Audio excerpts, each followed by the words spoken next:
everybody and welcome to Ed's Boat. Right, in this episode, got to get back to doing a bit more work. It's all very well and good going out enjoying myself on the boat, and I am going to be doing a lot more of that, by the way, but still need to carry on with a bit of work. So this episode, just going to make one or two bits and pieces, try and shift things along a bit. So let's get over to the boat and get started. The other day when we went out cruising and went down to the pub, I had the family on board and they were sitting in the well deck on some wooden boards for seats, which is what it had originally when I bought the boat. But they're old and a little bit damaged, and underneath they've got some water damage and they do need replacing. So I thought I'd replace those, but I'm not going to replace them just with a plain piece of board. No, I'm going to do something a little bit special. So I've cut some plywood like this, and then on top of that I have glued some foam. Got the foam from a local supplier, a local shop called Dunelm. They sell foam. This is sort of memory foam. It's sort of soft and doughy. It's quite good. And I've just stuck that down to the plywood with a bit of contact adhesive. When I say a bit, I've bought quite a lot here, but I'm going to use a lot more of that later on. But yeah, just stuck it down with some contact adhesive. Now, that's not to make this, particularly solid and rigid. It's good enough to hold it down, just to stop it moving around. And then we're going to put a cover on it. So what I need to do is cut this foam to the same shape as the wooden board.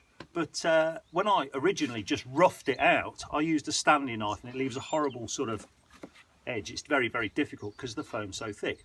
And I'm led to believe that the best thing to cut foam rubber is an electric carving knife. So I'm going to try and trim that up with an electric carving knife. Don't tell Mrs. Ed, she doesn't know I've got this. And it's probably best if your blade is new and sharp. This one is not that sharp, so we'll see how well it works out.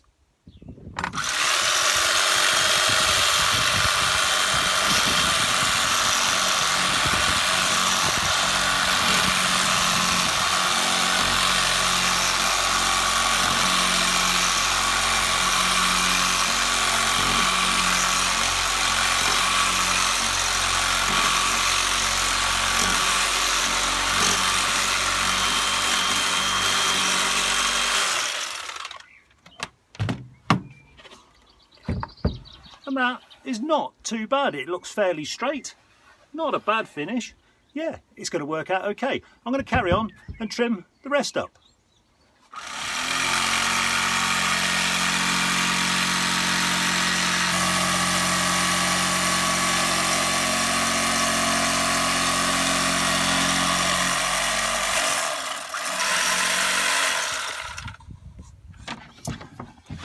Okay, that's done, and the electric carving knife seemed to cope quite well. I found the best finish was just by putting the blade in and just letting it work its way through. The sawing motion, even though it was steady, did mark the foam slightly. Also, if you're going to do this, bear in mind that this is now pretty hot, so small bites to do this sort of thing, otherwise you will destroy a carving knife, I guess. But yeah, did a really good job, and the blade is not that sharp, so still did a reasonably good job though. Okay, I have cut my foam to size. I've placed my board down on top of some of this PVC sheet. It's called leatherette. It has a fabric sort of lining now. I guess that's to stop it tearing.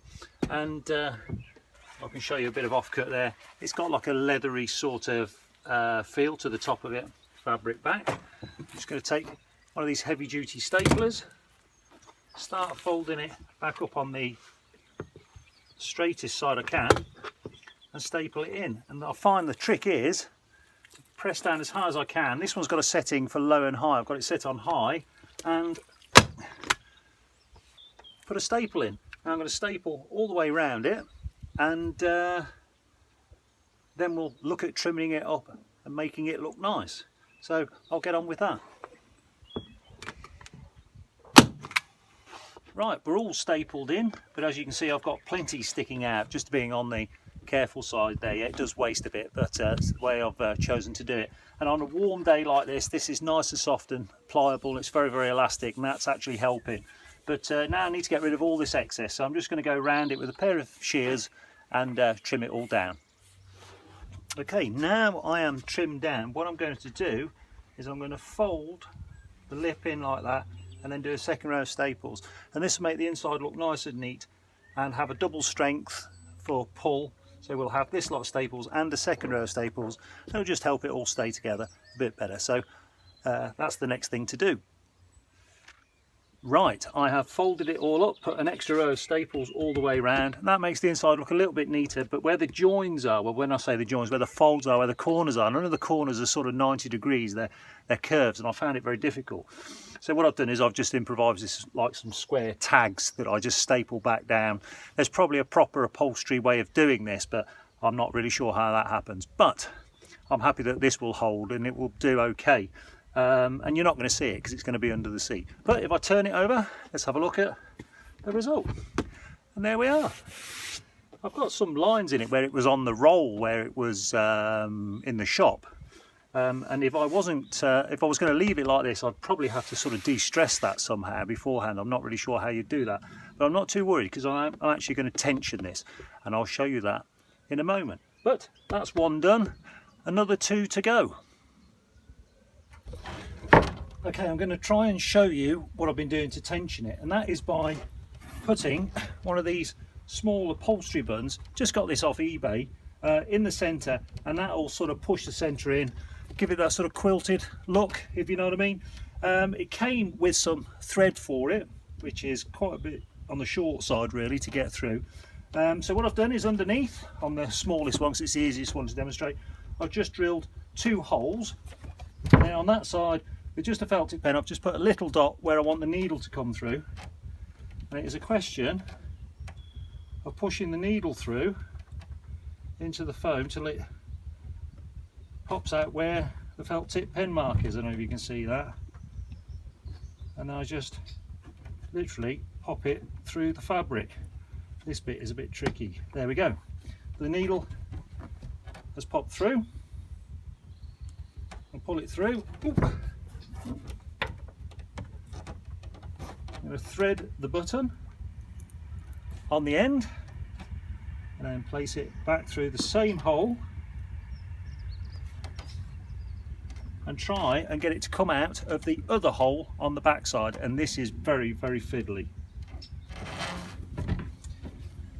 Okay, I've got the button threaded through with the thread and everything sticking out the back, and if I pull that you'll see that it goes in and out, but what I need to do is push that all the way in and then get all the slack and tie it on the back.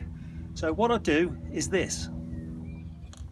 So what I'm going to do is I'm going to use a plug spanner, and I'm just going to fold over just some old rag over the top there, just to sort of soften the end of it.